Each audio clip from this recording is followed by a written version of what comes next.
Suatu hari seorang pria bernama Peter melihat sebuah mobil mewah parkir sendirian di pinggir jalan yang kumuh.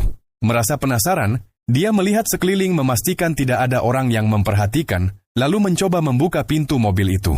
Dia mengira pintunya terkunci, tapi ternyata tidak. Peter langsung merasa seperti mendapat keberuntungan dari langit. Tanpa pikir panjang dia masuk ke dalam mobil dan mulai menggeledah semua bagian, berharap menemukan sesuatu yang berharga. Namun anehnya, setelah membongkar hampir seluruh isi mobil, dia hanya menemukan satu kacamata hitam. Tidak ada apa-apa lagi. Kesal karena tidak menemukan barang berharga, Peter bersiap keluar dari mobil.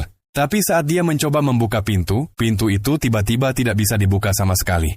Dia mencoba pintu lain, semuanya terkunci rapat. Mobil yang tadi terasa seperti keberuntungan sekarang berubah menjadi penjara besi. Panik, Peter mencoba memecahkan kaca mobil dengan tangan dan kaki, bahkan mencoba membuka sunroof, tapi semua usaha itu gagal. Mobil itu seperti benteng yang tidak bisa dihancurkan. Saat dia hampir putus asa, dashboard mobil tiba-tiba menyala dan mesin mobil hidup sendiri. Peter langsung mencoba membuka kunci pintu dan jendela, tapi tidak ada yang berfungsi. Tiba-tiba layar mobil menampilkan panggilan telepon. Nada deringnya bergema keras di dalam mobil sempit itu. Dengan tangan gemetar, Peter akhirnya menjawab telepon tersebut. Di seberang sana terdengar suara seorang pria bernama William. William menjelaskan dengan santai bahwa mobil ini sudah 6 kali dibobol pencuri, tetapi tidak ada satupun yang dihukum. Mendengar itu, Peter langsung sadar bahwa orang ini benar-benar gila. Demi bertahan hidup dia mengeluarkan pistol dan menembak kaca mobil. Namun kaca itu tidak pecah. Pelurunya justru memantul dan menembus betisnya sendiri. Peter langsung jatuh dengan darah mengalir deras. Saat itu ada orang yang lewat di luar mobil. Peter memukul kaca sambil berteriak minta tolong, tetapi orang itu tidak mendengar apa-apa. Mobil ini memiliki peredam suara yang sangat sempurna. Harapan Peter hilang begitu saja. Karena kehilangan banyak darah, dia akhirnya pingsan. Ketika sadar, hari sudah malam. Lukanya sudah dibalut dan di dalam mobil ada air minum. Itu berarti William berada di dekatnya, bahkan mungkin sempat masuk ke mobil. Keesokan harinya siksaan semakin parah. William menceritakan bagaimana putrinya dibunuh oleh perampok dan bagaimana hukum tidak mampu menghukum mereka.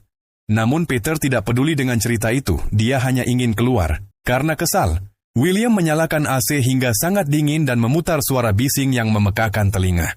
Dalam siksaan dingin dan kebisingan itu, mental Peter benar-benar runtuh. Beberapa hari tanpa air membuatnya hampir mati, sampai akhirnya demi bertahan hidup dia terpaksa meminum air kencingnya sendiri. Di tengah keputusasaan itu, Peter menemukan kabel listrik utama mobil di balik kotak penyimpanan. Dengan susah payah dia mencoba membuka penguncinya.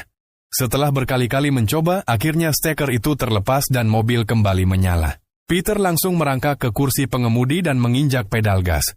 Mobil itu benar-benar bergerak, tapi ternyata itu hanya bagian dari permainan William. William mengambil alih kendali mobil dari jarak jauh, dan membuat mobil itu melaju kencang di jalan. Bahkan dia sengaja menabrakkan mobil ke seorang preman di pinggir jalan. Peter ketakutan dan memohon William berhenti. Tetapi William sudah tenggelam dalam rasa balas dendamnya. Saat itulah Peter sadar bahwa William tidak pernah berniat membiarkannya hidup. Putus asa, Peter menghancurkan kamera dan layar di dalam mobil, agar William tidak bisa lagi melihatnya. Tak lama kemudian mobil berhenti di tempat sepi. Seorang pria tua mendekat, dialah William. Dia mengikat tangan Peter dan membawa mobil itu menuju daerah pegunungan terpencil, berniat menghancurkan mobil itu bersama orang di dalamnya. Di perjalanan Peter sengaja memancing emosi William dengan mengejek rasa keadilannya yang palsu.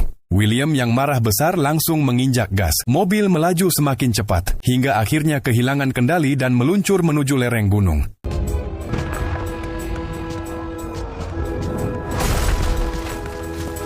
Setelah terguling berkali-kali, mobil itu akhirnya menghantam tanah dengan keras. Benturan hebat membuat kaca anti peluru dipenuhi retakan. Tangki bahan bakar pecah dan memicu kebakaran besar. Peter yang sudah berhasil melepaskan diri melihat William dalam keadaan luka parah. Di tengah kobaran api, Peter sempat merasa iba dan ingin menyelamatkan William. Tapi orang gila itu lebih memilih mati di dalam mobil daripada menerima bantuan dari seorang pencuri.